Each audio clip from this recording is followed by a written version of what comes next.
Hi guys, in this episode of Plumage Zone, I am excited to be sharing my thoughts to the mid-season finale of the 8th and final season of one of my favorite shows ever, Fear the Walking Dead.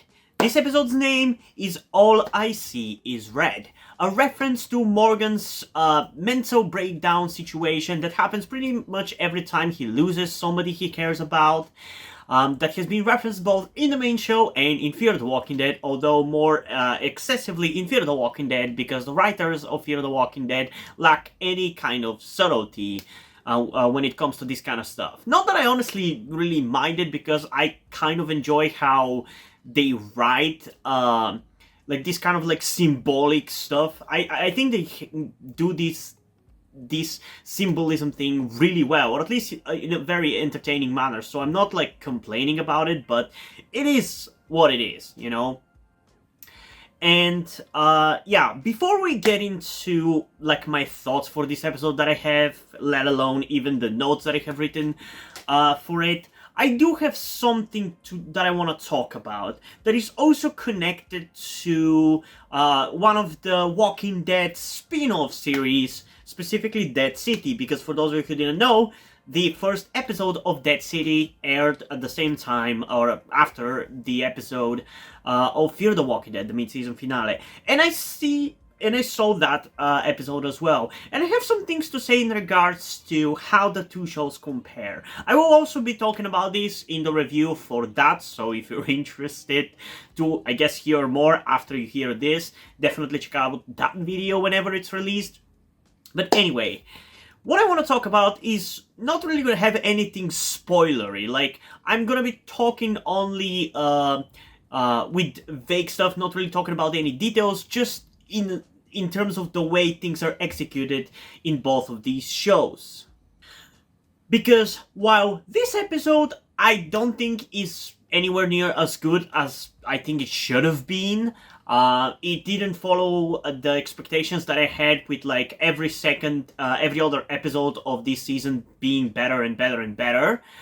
I did kind of found more enjoyment or more excitement for this episode than I did for the first episode of Dead City. But at the same time, Dead City's kind of dialogue and scenes in general felt more compelling and more actually like objectively good. Like, it's a little hard to describe, but I do want to talk about this a little bit, and there's not really any other situation where I can, so I am going to talk about it. But like, Fear the Walking Dead, ever since the reboot, has been...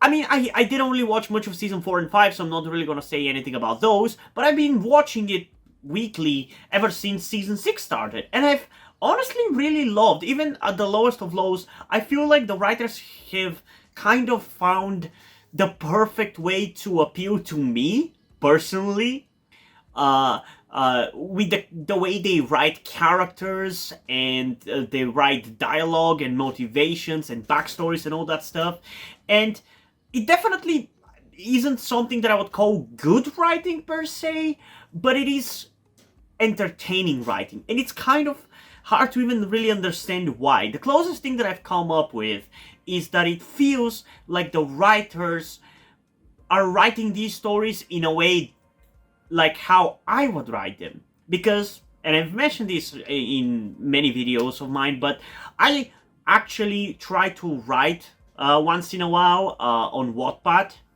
I know Wattpad is like a meh site or whatever, but it's like there's not really any other website to write stories at, is there? So I have an ongoing story called Dead Inside that is a zombie story. It's inspired by The Walking Dead, and it's basically my take on a zombie apocalypse that is very much like the Walking Dead universe, a zombie apocalypse. And the kind of writing with like a lot of symbolism, and the lines in particular that they use with like these kind of like cool references and stuff that they've been doing since season 6, it's something that I would do. It's a kind of style of writing that I would do that really is very entertaining to me. And again, I don't think it's objectively a good one, because it can come off definitely cheap or just kind of corny. But I am entertained by it, weirdly enough. And it's one of the reasons why season 6, 7, and 8 have actually been more entertaining than season 4 and 5. But again, I haven't really watched season 4 and 5. And in the future, whenever I sit down to rewatch the Walking Dead universe as a whole and I react to Fear the Walking Dead on the channel, maybe my opinion will change. Maybe I'll get a better idea of what those seasons were like. But anyway, what I'm getting at here is that in comparison, Dead City's dialogue is kind of, I mean, I don't know how to describe it. It definitely feels refreshing and better than what the dialogue has been in the main show in the last season. Not that the dialogue in the last season was bad, but it feels like it's more exciting, it's more compelling, it's more interesting. The characters are actually talking about the things that they should be talking about. Like, it kept my attention. The dialogue that was happening kept my attention. So in that regard, I think it's better. Like, yes, Fear the Walking Dead's writing appeals to me personally more, but I think the writing in Dead City is better. But at the same time, I also kind of feel like the visuals of Fear the Walking Dead are kind of better than Dead City. Like, to me, Dead City, with the kind of concept that it has and everything, I don't quite feel like it manages to meet my expectations for what it should have been. It's not bad.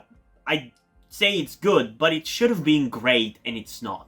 But again, I'm going to talk about it more, obviously, in the review for that episode. Here, I just kind of want to make that little bit of a comparison between the two, because after watching this episode of Fear, I was like a little disappointed because it just kind of felt like it went nowhere and that the story just kind of fizzled out.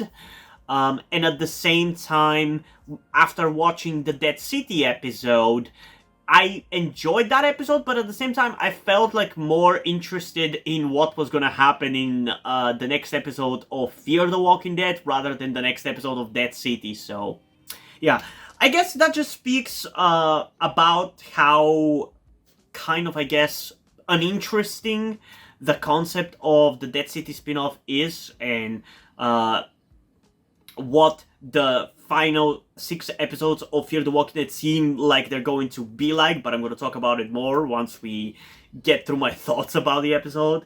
Because, like, Dead City's concept, like, from the beginning, I wasn't, like, super excited about seeing Maggie and Negan again, because their story hasn't been the most entertaining thing in existence. It hasn't been bad. It's something that should have been done with the characters.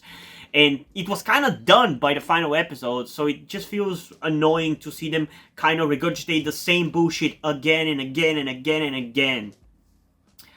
At least it feels a little bit more charged than it was in the final season of the main show, so it feels a little bit more interesting than there, but just those two characters don't really feel quite as exciting as, I guess, the Fear the Walking Dead characters. I feel like the potential of Maggie and Negan as characters has been spent. Similarly with, like, Daryl. Like, I think at this point we've gotten enough of Daryl, but still, at least his show seems a little bit more exciting because it's a wildly different thing that he seems like he's gonna be doing by going to Europe. So that seems kind of, like, still more exciting. And the Rick and Michonne spin-off seems like it's kind of the most actually exciting one, because I feel like those characters still have some room to go and grow. So, yeah. And also, based on the way certain scenes ended in this episode, I'm curious whether we're going to see certain characters in some of the other spin-offs. And I'm going to get to which in particular in a little bit, but yeah. I just kind of want to talk a little bit about how the Fear the Walking Dead and Dead City compare, because, yeah, I feel like Dead City is objectively better. It's better written, better directed, better acted. Like, there isn't these silly moments or just conveniences that Fear the Walking Dead has with the current showrunners. Like, it feels like it's not a broken show, for lack of a better term, because I feel like Fear the Walking Dead and even The Walking Dead have kind of felt like they are broken for the last couple of years. Like the Walking Dead, ever since Rick left, has kind of felt a little bit broken. Again, not like it's bad. It just felt like it felt like a puzzle whose pieces were missing, and there was no way to basically put all the pieces there. And for Fear the Walking Dead, it's kind of the same. It's been a little bit of a mess, and that's putting it mildly. And Dead City doesn't feel like that. It feels like it's polished. It feels like it just doesn't have that stiltedness to it that I've kind of started to get sick of on both Fear the Walking Dead and the main show. So yeah, I mean, I'm gonna be checking out. Probably it's gonna take me more to really get into it, and we don't know. I'm not quite sure whether we're gonna get a second season or not. I guess they're gonna wait to see the reception to this one, but yeah, I don't know. Anyway, we do really need to get into my actual feelings about this episode, and there's quite a lot that I need to say about it. So, first of all, I guess let's just start off with the beginning of the episode, which starts off in a very cool, very dramatic manner that I always love whenever a show does a scene like that, like a scene with like a storm happening, and it's like thundering and raining and everything. Like it not only looked so good, it felt so dramatic, and I really, really loved it. That's why this is the thumbnail that I've picked for this video review, because it looked so cool. And it was cool the way we got to see Morgan seeing red and basically losing his mind. The way it was portrayed was honestly pretty cool. The first time. Maybe even the second one. But by the third or fourth time they kind of showed it to us, it really started to get old, and I was so done with it. Like, they really fucking overplayed their hand with that. I also really liked the intro sequence for this episode. It was really cool to see all the characters that Morgan has been influenced by, that he has lost over the course of the series, and that he feels like sad about losing. It was really cool, and it makes far more sense when you realize that this is actually Lenny James's final episode in Fear the Walking Dead. Seemingly. He might appear in the actual finale of the series, but considering what we know, seems like the second half of this season is going to be about, I feel like he might actually not appear again. This might be it for him. And honestly, it's fine. Like, I think this works fine as a final episode. We've essentially kind of finished the character as far as his story could go. Like, he went back and buried his wife. He put down his zombified son and buried him as well. In the meantime, he also had gotten a new wife and a new child, and now he has the new child to take care of. Like, this is as complete as his arc for the character could be. And honestly, in some ways, I feel like far more like satisfied with this character's ending than I have been with any of the characters of the main show, because like I said in my review for episode 4, I believe it was, this is the kind of stuff, the kind of like bookend stuff that I wanted to see with every single main character on the main show.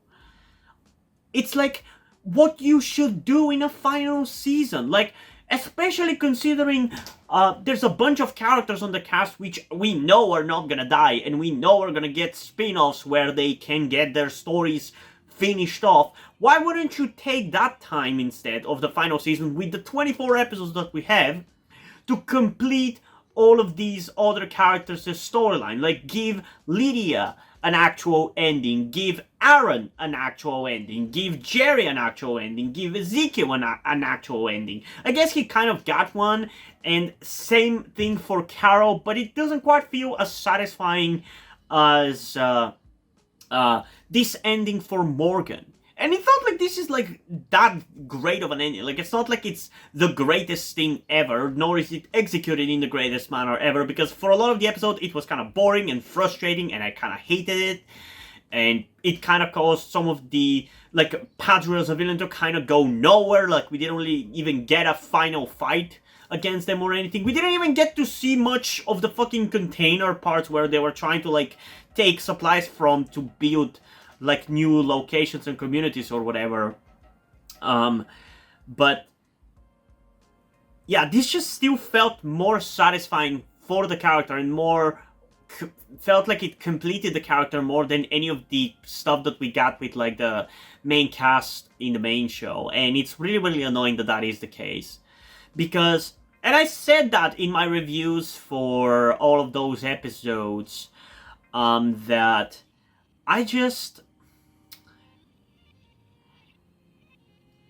Some of these characters I really love. Like Lydia, I love her a lot. I love Judith, but at least for her, we're probably going to see her in some way, shape, or form at some point, so I'm not going to worry too much about her. But Lydia, Aaron, Jerry, Connie, like, all of these characters I want more of. It didn't really feel like we got, like, proper endings for all of those. But yeah, I can also really complain that some of those characters in general didn't really get much to do in Season 11, but yeah. This is a review of Fear the Walking Dead, not the Walking Dead universe as a whole, so let's get back to it. I mean, I feel like my thoughts kind of, you really got it, like... The Morgan stuff in the episode kind of started to get old very quickly. Padre seemingly went nowhere and just kind of fizzled out too, like both of them ended up... Well, one of them died in this episode getting bit, which, by the way, why are they making so much mistakes in the production? Like, we had last episode, I believe it was, when Morgan was being held by the Padre soldiers, one of the soldiers lost his mask, and in the different shots, you could see the mask on him and then off him, on him, off him, on him, off him, multiple times. And then in this episode, when Shrike was getting eaten by her zombified father, you could see the bites, like the CGI bites on her body, right before she got actually bit. Like, how could you let that slide, dude? Oh man, that is so annoying.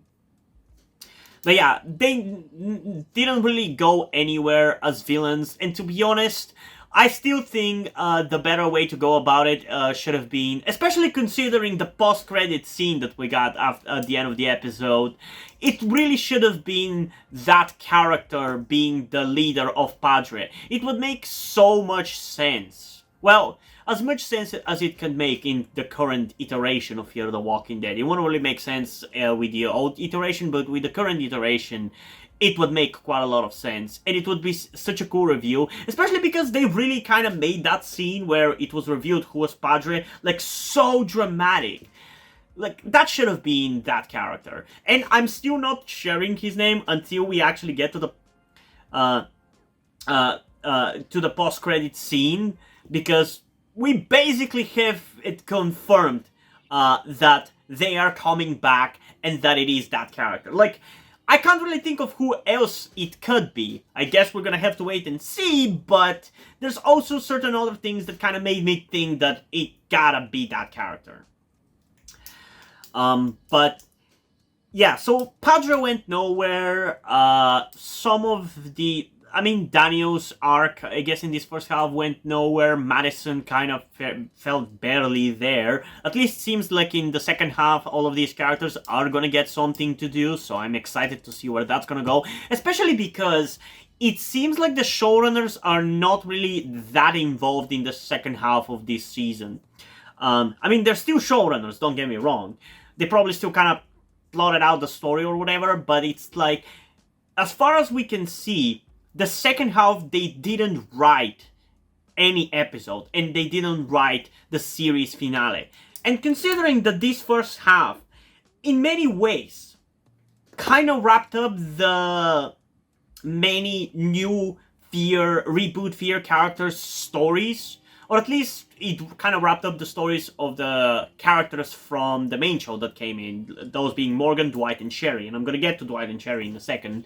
I kind of forgot about them, but it's like, considering that this first half kind of seemed to, like, complete the character stories for the reboot characters, more or less, it seems like the second half will be focusing more on the OG cast and finishing off their stories. And with the showrunners not getting involved as much, or not writing stuff at least, it feels like they kind of essentially were decided to like split the seasons, so the reboot can get its ending and the OG Fear the Walking Dead can get its ending. And I'm honestly really excited to see what the second half is going to be, because I'm hoping that potentially the ghost writers, as we love to say in the fandom, the ghost writers of season 6 have written the second half, and it ends up being as good as the first half was, as season 6 was. That would be really cool. But yeah, with the way Morgan's ending ends in this episode, I mean, it always kind of was going to be like that. Even like in previous seasons, he was like at one point planning to go back to Alexandria and get all his new friends there as well. So it makes sense that he would go back. Why he wouldn't take everybody else with him, I don't quite know, but whatever. But I love that we got a Rick Grimes name drop, and that especially I think is my favorite part of his bookend, where he basically says that he's going to go on the walkie-talkie every morning at dawn as he is looking for Rick, whether he's at Alexandria or not. Like, that's really, really cool. Like, that's like a really good bookend for his characters. And we also got him go to Eastman's grave, which is really, really cool as well. That was a nice scene I really, really enjoyed. And with the way his ending is here, I'm wondering whether he's actually going to potentially appear in the Rick and Michonne spin-off. Maybe. Because it really feels like they're setting up a meeting between Rick and Morgan, and it just wouldn't feel right for them not to do that. Maybe in the spin-off they could do that. Maybe they could do it in the future when they decide to do like one final Walking Dead movie or something, if they want to go that direction. Who knows? But yeah, I'm curious to see where his character is going to go. There's also the Dwight and Sherry stuff in this episode, which I'm not quite sure how I feel about it.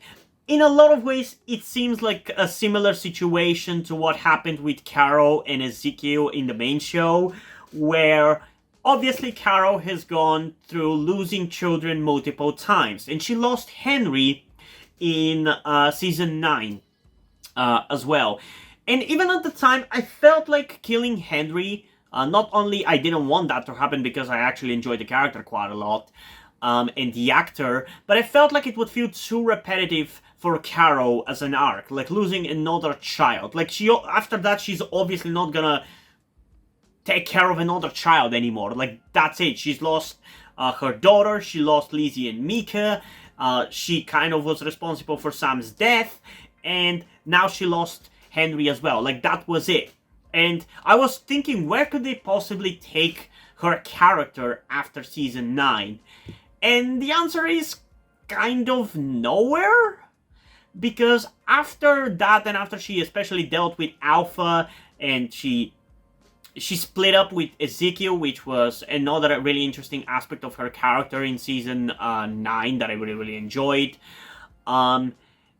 It just kind of went nowhere, and while her ending kind of feels like decently satisfying, because she went from a meatly housewife to basically in some ways the leader of the Commonwealth. That's kind of a cool ending for her. It's kind of wild to consider this meekly beaten housewife become this.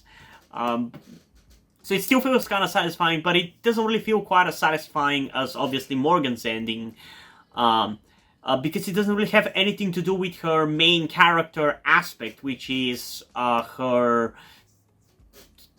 situation with her children, like losing children. It didn't feel any satisfying in any way, shape, or form. So it seems that this is gonna be a situation very similar to that with Dwight and Sherry, because Finch ends up dying, and I mean, I similarly to Henry don't know how I feel about it, because I kind of like that the writers were ballsy enough to kill that character. It kind of means that there are stakes, that even like main characters' children are not safe from dying. And the same thing happened with Henry's death. It really upped the stakes about which characters are going to potentially die. And I felt scared for other characters' deaths. But at the same time, like I said in one of the previous reviews, I don't quite feel like the writers killed Finch because they wanted to up the stakes or anything like that. I just think they did it because they didn't give a shit. I don't think they actually put enough care in writing that story, because it felt more like shock value rather than actually a thought out plot. And it's like, similarly to Carol and Ezekiel, after losing their child, I mean, what are those characters supposed to do? Like, they can't just decide to make another child. We don't even know whether they can have another child with all the radiation and stuff. So, yeah, apparently it seems like the characters decided to split. Whether that means that these characters, any of them, are gonna appear in the second half of this season, I don't know. I am hoping, because, as I mentioned before, I love Dwight's character, I love Austin Emilio, and in this episode he says that because things are seemingly not working out between them, after Negan, after Strand, after Shriek and Virginia and everybody, it clearly seems that these two can never really be happy together. So he seems like he's gonna go back home and start over or something like that. I believe he said something like that, which could mean that he's going back to like Alexandria or something, which kind of begs the question why Dwight and Morgan didn't go together. But similarly to Morgan's apparent send-off, I'm wondering if this is a send-off for these two characters. Not only is it a little bit lackluster, I feel like we should have gotten more of an ending, because the scene just kind of cuts, if I remember correctly. But I'm wondering whether he could appear in some of the spin-offs, because there has been speculation about Dwight potentially appearing in the Dead City spin-off. Obviously not in season 1, but in season 2 potentially, so that could be interesting. I wouldn't mind that, because it could be an interesting dynamic between Negan and Dwight. But yeah, I don't know. I just don't know how I feel about it, especially because such a big part of Dwight and Sherry's arc has been finding each other and everything. It just feels kind of wrong for them to split up after all this time. But yeah, again, after losing your child like that, I don't know if there's anything else you could really do, so it's not like it's an unreasonable situation there. But yeah, I feel like that's kind of all I have to say about this episode. The rest of it was just kind of nothing. Like I said, the Morgan stuff started to get old very quickly, so I pretty much said everything I have to say about it. The Dwight and Sherry stuff was interesting, but it didn't feel like it was given enough focus in this episode, and potentially we'll get still more of them in the rest of the season, but who knows.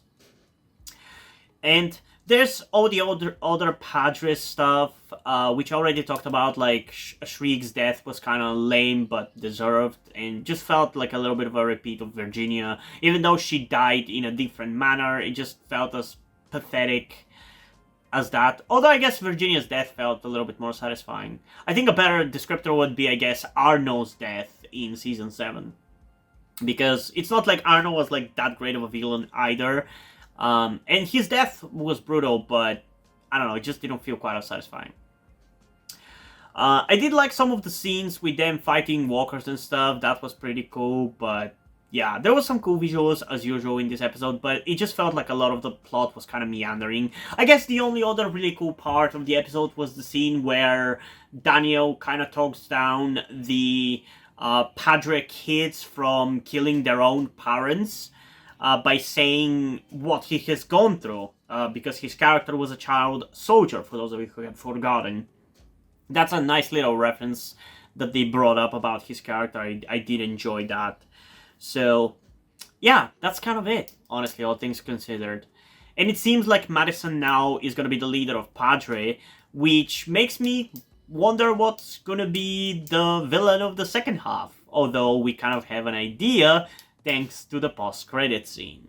Now, a lot of people kind of refuse to accept that it's that character, but there's no way that it's not. And I think it's time to drop the act in regards to which character I'm talking about. It's Troy motherfucking Otto from Season 3 of Fear the Walking Dead. If you remember my review of the first episode, I talked about how watching out for Troy and seeing whether there's going to be any hints or whether he was going to appear at any point in this first half was what I enjoyed about the first episode the most. Like, that's what my attention was drawn to in the first half of the season. That's what I got my enjoyment out of, because if you remember in the trailer for this season, it seemed like there was a character that looked incredibly a lot like Troy, down to the long hair. And for those of you who don't know, there has been certain leaks in regards to casting calls and Troy's name appearing on a chair on the set of Fear the Walking Dead, making us believe that he was coming back. So, because of that, I thought that that character that was shown in the trailer was Troy. They clearly were fucking teasing us with that shit. Come on. And it seems that this ending kind of confirms it. Like, again, a lot of people still kind of refuse to believe that it is him, but there's no way it's anybody else. Like, I get the legitimate argument that person that is in that post-credit scene is clearly not Daniel Sherman, Troy's actor. And I don't know what kind of body double they used. People make the argument that it's probably a woman because the hands are too small and feminine, and it seems like the character has long hair. But again, for those of you who didn't see the casting calls, it seems like Troy will be having long hair in his return. So it's not out of the ordinary. But the thing for me that is the most convincing that it's Troy, it's the map. It's the map that they show. Because they show a bunch of items ranging from Strand's glasses, which I don't know how the fuck did he get that. They show us a map of a character having crossed all the way from Baja California to the other end of the United States in Savannah. I mean, who else could it be? Like, who else? Give me a character, a blonde character that was in previous seasons of Fear the Walking Dead that could appear now and could be cool. Like, there's literally nobody else. It's clearly not Taka or Crazy Dog, nor is it fucking Tobias. Like, who else could it be? It's not Alicia, considering that people can be making the argument that it's a blonde woman. It's not Alicia, because she doesn't have an arm, and this character clearly has two. And on top of everything, this character also has Alicia's arm, which makes me really question whether they are going to actually give us like a yes or no argument about whether Alicia is alive or not. Because when they were doing Season 7 and they were finishing off Season 7, they didn't know that Season 8 was going to be the last season. So if it was, they probably could have asked Alicia Debnam-Carey to stay for the final season and meet Madison and do all that stuff with her character. But by the way they've ended her story in Season 7, they didn't want to necessarily definitively say whether she died or not, in case they want to bring her back, similarly to Madison. But now that this is the final season, it would feel wrong to not have like an actual definitive ending for her character. So the inclusion of that arm makes me think that they're probably going to give a definitive answer. And I'm hoping that the character is alive. But then when did she meet Troy? And how and why did she give the arm to him? Why didn't she kill him? And why didn't she go with him? I'm curious to see where that shit's gonna go, but yeah, this, honestly, to me, I'm convinced that this is Troy. There's no way that it's not. To me, there's no way. And honestly, I was really hyped about that. Like, there's one thing the Walking Dead universe fucking nails every time, and that is the post-motherfucking credit scenes. They are always so fucking hype. I love it. The main show has has had some over the years that were really, really fun. World Beyond had some really good ones, and Fear the Walking Dead has had a bunch, and they're always so exciting. More exciting than the storylines actually end up being, but I digress.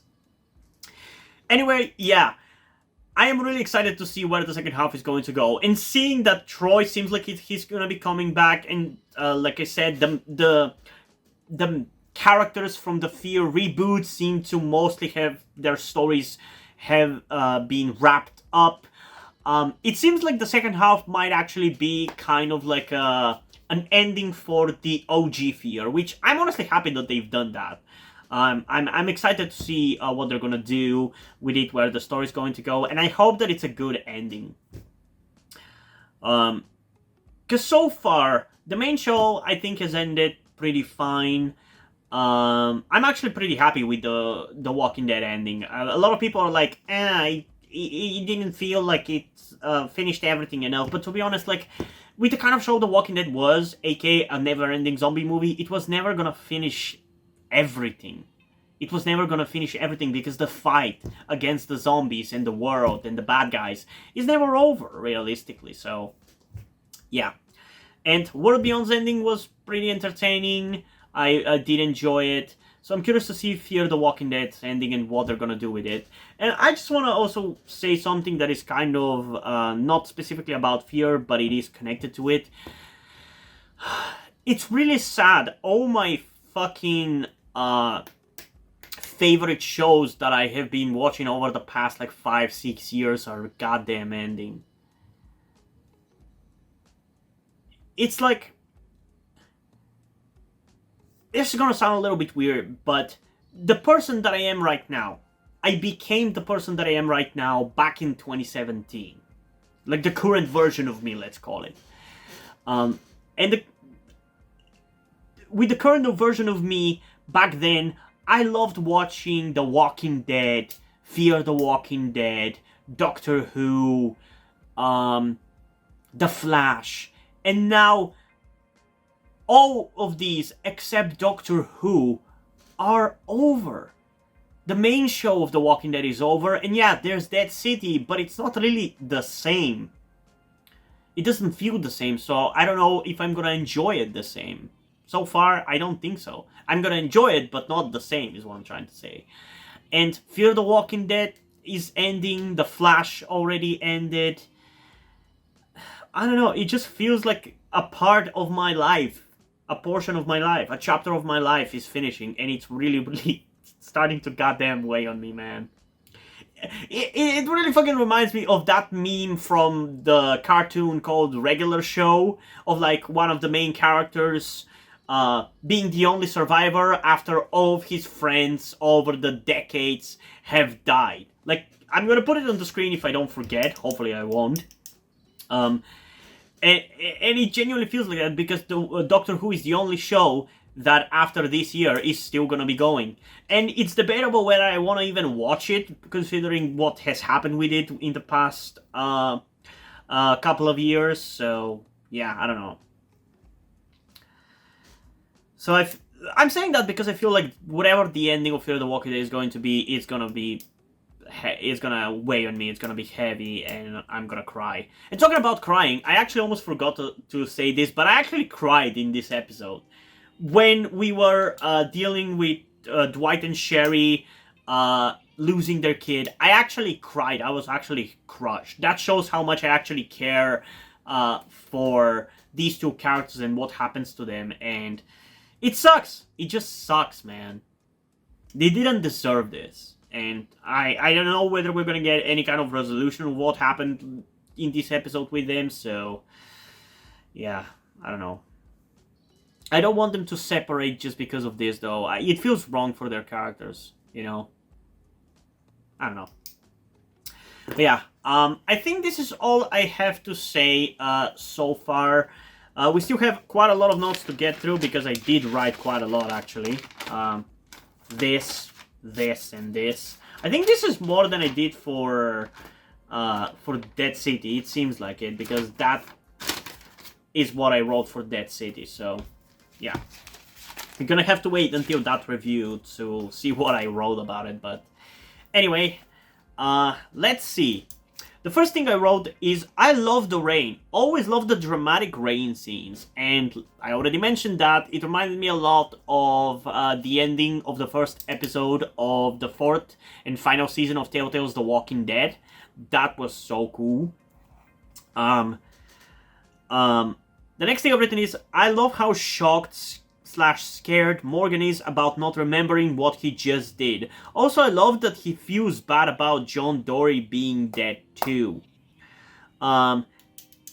Basically, that is in connection to that whole scene where Madison finds him in front of the train, passed out, or actually not passed out, but like in rage mode, in clear mode, and she knocks him out, and he doesn't believe what she's telling him that just happened, and he's scared and shocked that he doesn't remember it. And I think that thing about John Dory being dead, I think it's in connection to like the opening credits, which once again, this is honestly one of the best opening credits for Fear the Walking Dead. As somebody on the Fear the Walking Dead subreddit mentioned, this is tied for with the season 6 finale credits for the best credits of the reboot of Fear, because it was so cool. Like the season 6 finale was Teddy with the nukes flying above him. That was such a cool opening credit shot. And this here was also really cool, and it seems like it's also a reference to the comic books. Just in the comic books, it was Rick standing above a bunch of graves and not Morgan, so that was nice as well. Next thing I've written is, man, Lenny is killing it. Lenny, I'm talking about Lenny James, the actor for Morgan. And yeah, he was honestly pretty good in this episode when his character wasn't annoying in regards to the blackout clear mode scenes, because that was frustrating to watch after the first one. The next thing I've written is, that intro with all the people Morgan has lost was so cool. I already mentioned it, so we're just gonna keep going. That transition from Morgan's POV was so cool. That is, again, specifically talking about the All I See Is Red scenes, where he sees red and he loses his mind and loses basically consciousness for a little while. I love the way they showed it, to where we were shown him attacking Madison, and then in the next shot there's a bunch of people around him. Like, that transition was really nice and smooth, and I loved it. The next thing I've written is, love the shot of everybody killing walkers in the background. I think that was the scene where everybody was nearby like a giant horde of walkers for some reason. And the camera basically moves backwards, or forwards technically, in the shot, and you can see a bunch of like soldiers, I think it's the parents of the children, killing a bunch of walkers in a really nice manner. You saw that shot in the trailer. I'm pretty sure I mentioned it in my trailer reaction, that I really liked that shot, and that it felt like the Civil War with zombies or some shit. Which, by the way, fun fact, that is actually an episode of a really fun show called Legends of Tomorrow. There is an episode where the characters actually fight zombies in the Civil War. And it's honestly a damn good episode. I believe it's like in season 3 of that show, so go and check it out. Anyway, let's continue. The next thing I've written is, this seeing red bullshit is starting to get annoying, which I already talked about. It was fine the first time, the second time even, the third time it really started to get on my nerves and get annoying. It just felt like a convenient way to move the character from this point to that point, and it was just annoying. Next thing I've written is, why are you stuck in the swamp? I still don't get why. Did somebody push him in the swamp so he didn't hurt other people? Like, why was he stuck there? I don't know, and it's annoying. Next thing I've written is, that was a nice subtle acting from Austin Emilio, showing how mad he is for what is happening to his kid. That is specifically talking about the scene where Dwight is putting bullets in I don't know what the word for it is. I'm not really a gun person, but he's putting bullets in the holster, or not the holster. The holster is the thing you put the gun in, but he's putting bullets in the thing and then putting it into the gun. And the subtle acting with how madly he was putting the bullets into the gun was really nice, because he was mad that his kid was now gonna die from the bite, and he was wanting to go and kill Shrike for it. Luckily, June convinced him to not do that and instead stay by the side of his kid and be with him in his final moments. And I really like that. And the next thing written is, man, it breaks my heart seeing Dwight and Sherry go through this. And I believe this is where I kind of teared up a little bit, but I think it was in a later scene where I actually straight up cried. But it was fucking heavy. Like, these two characters don't deserve this shit, and I hate it. Next thing I've written is, next one goes in your head. Awesome line delivery. I believe this was a line that Daniel mentioned in this episode, which was around the time where Madison was going to save Morgan from that houseboat that was sinking. Because all of a sudden the Padre soldiers, the Padre kids, Shrike and her brother, and the parents of the kids showed up. Everybody showed up and was pointing guns at each other. And Daniel shot at her and then said that line. But I love how the way he said it. He said it like, next one goes in your head. He just kind of like put like a... I mean, he has an accent, but the way he pronounced it was really, really fun. And then, again, connected to this scene, the next thing I've written is, man, that gunshot practical effects were really cool. And that is talking about specifically when everybody started shooting their guns everywhere. Like, there was some really cool practical effects with how the bullets were, like, breaking tree pieces of trees and everything. Like, that looked really fucking convincing and really, really cool, and I really, really liked it. The next thing I've written is, I love that they are using Daniel's past as a child soldier. I already mentioned it, so I'm not gonna regurgitate it again, but it was a cool moment. And the next thing I've written is, so the rumors are true. The second half will focus on OG Fear. Once again, I already talked about this. This is specifically when I realized that Lenny James was actually gonna leave the show after this episode. And I was thinking about also the fact that it seems the showrunners didn't write anything in the second half, so it seems like the writers were able to more kind of complete what the OG Fear was like. So that was pretty cool. Next thing I've written is, so Morgan is going back to Alexandria, huh? And yeah, I already talked about this. I'm just gonna be sharing some of these notes. Man, this is pretty good music. I don't know in particular which scene this is about, but it's probably gonna be one of the scenes with Morgan at the end there.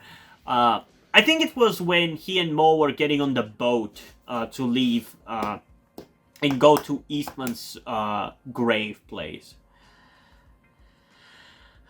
The next thing I've written is, poor Dwight and Sherry, please don't separate again. No! I think here might be where I actually like broke down and cried, because it really fucking hit me. These characters don't deserve this shit, and I don't want to see them separated, but at least if we get to see them in some other spin-offs, I'm okay with it. Yeah, this is definitely where I cried, considering that the next thing I wrote was, I am feeling the weight of this show ending too. And I remember that I was crying. I felt really sad and I had tears on my face when I wrote that, because it reminded me of how surprisingly emotional I felt about the ending of The Walking Dead World Beyond. Like, that one was surprisingly emotional. And how sad I was about the ending of the main show, where I genuinely like cried my eyes out on that one. So I'm starting... The fact that I managed to cry so much in this episode makes me realize that I am feeling the ending, the weight of this show ending too, so there's that. Next thing I've written is, everybody and their mom is looking for Rick motherfucking Grimes. And that is in connection to the final lines of Morgan, where he says that he's gonna look out for Rick and look for him, whether he's at Alexandria or somewhere else. Which is just really funny because Dario is looking for Rick, Michonne is still looking for Rick. Hell, the CRM is looking for Rick. Everybody's looking for Rick, goddammit. And the final notes that I wrote about this episode is, this is so him. That's why these showrunners only wrote the first half. And that is obviously in connection to the post-credit scene where it was revealed that Troy is alive and he's going to be coming back in the second half. And I already talked about how the showrunners haven't written in the second half of the season, so I believe that's why, because they're going to give the other writers the ability to kind of complete the vision of the OG Fear as much as they can. And make it feel a little bit like, more of like a complete arc, I guess. I'm hoping anyway, but yeah, that's pretty much all I have to say in regards to this episode. Not really that great, but I wouldn't necessarily...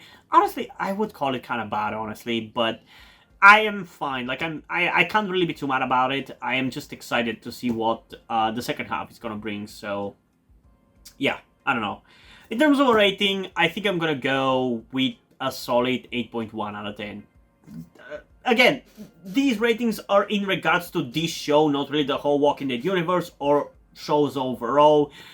So take that rating with a grain of salt, but it is how I feel about it. It is about how good I think this episode is. I still feel like the first episode of the season was kind of the most boring and the worst. Especially because, like I said, the thing that I enjoyed the most about that first episode was looking for Troy and see whether I was gonna see him somewhere. And that's a wrong thing for me to look forward to in a show, you know? If the thing that I'm looking forward to is not the characters that you actually have on the show, but another character that is not on the show, you have a problem. But yeah, this one is probably either the second to worst episode of this season or the third. I'm not quite sure. Because I like episode 2. I love episode 4. What even was... last episode was fine enough for me. The episode, the way I would rank them so far, it's episode 4, episode 2, episode 5, I think episode 3, episode 6, and episode 1. So, there's that. But yeah, I am definitely curious though, what do you guys think about this episode and the upcoming final 6 episodes of Fear the Walking Dead? So, comment all your thoughts down below, and let's have a discussion about this. And also, before we end this video, I just want to give a huge shout out to my currently 6 patrons on Patreon. Omar Bridgman, Deadpool, Corby Dead, Dane Harty, Peyton Jones, and Jason Christmas. Thank you guys for your support, I really appreciate it. It really means a lot to me. You have decided to support me, you have continued to support me for such a long time. Hope you continue to enjoy my content and continue to support me going forward. Thank you very much.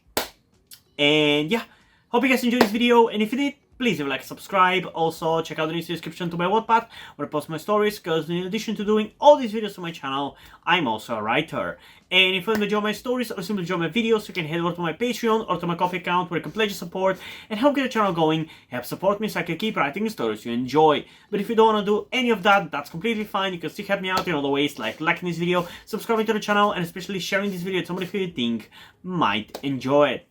And I think it's pretty much it for this video, so hopefully I'm gonna see you in the next one. Bye!